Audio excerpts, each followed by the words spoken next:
سوک سورۃ الاخلاص ډیر ډیر وای. نبی علیہ السلام ته صحابي وی غریبی ما بس چې کور ته ننوځي جو بسم سلام ورچوه بیا سورۃ الاخلاص تلاوت کوه. وی صحیح ده. سورځې پس راغی وی د الله حبیب دومره مالدار شوم چې الله را سره ګاونډیان مالدار کړل. دی کې الله الصمد دی کنه. الله د ټولي دنیا نه بې حاجته دی. الله مام دسي د مخلوق نه بې حاجته کې څنګه کې ته بې حاجته یې. نو دا وایه الله الصمد. او خصوصا چې کم کسان د یو ملک نشنلټي حاصلول غواړي چې ماته د دې ملک نشنلټي میلو شوی کارډ میلو شوی هغې کې مشکلات دي. الله الصمد الله الصمد 1,25,000 پیری دی دا وایي دغه ملک نشنلټي به الله ورکي. الله الصمد د صمد معنا دا ده کنه دی وجې ده چې د چا نوم عبدالصمد نو دته صمد مه وایې دا ډېره ګناه ده کنه. صمد معنا دا ده چې ټول په ټوله مخلوق په هر څه کې دته محتاج یو دی هېڅ چاته نه محتاج. د صمد دا معنا نو دا ته مخلوق ته وایې ای صمده نه عبدالصمد وایې. صمد نوم چاته ویل دا ګناه ده.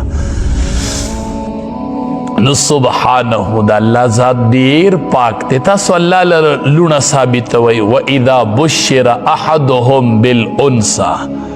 حال دا دی چې کله زیری ورکړلی چې دي ته په لور سره نو ظل وجهه مسوده وګرځي مخ د ده تقتو. پخپله چې د لور زیری واوري څه دی خیالي وهو کظیم او د غصې نه ډکي ډک. دا الله وی قرآن کې وی دا به دې کړي که نه مخې تک تور شي او د غصې نه ډک شي. دا د مشرکینو یو بد خوی و بد نن دا په مسلمانانو کې پروت دی. مسلمانان لور به یې شوې چاته به پته نه وي ته بس به وایي بس لور مې شوې ده نو څه چل لور مې شوې ده نو چې زوی وشي نو ملک په خبر کې ملک په خبر کې بس لور مې شوې ده نو. او دا د دې زنانو یو بد عادت دی بد عادت.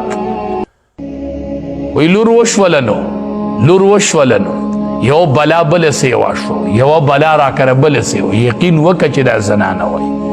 دا خو تاسو د مشرکینو اقوال دا ما مشرکینو وی مشرکینو دا خو د مشرکینو خبرې دي. په دې تاسو کپله رسئ. د مور څومره لوی مقام دی.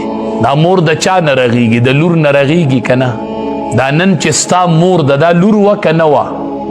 نن چې تا ته د مور سوری میلو دی دا د لور په شکل کې و. دا نن لور ده سبا به دا موري مور چې لور نه مور به د کم ځای نه راشي.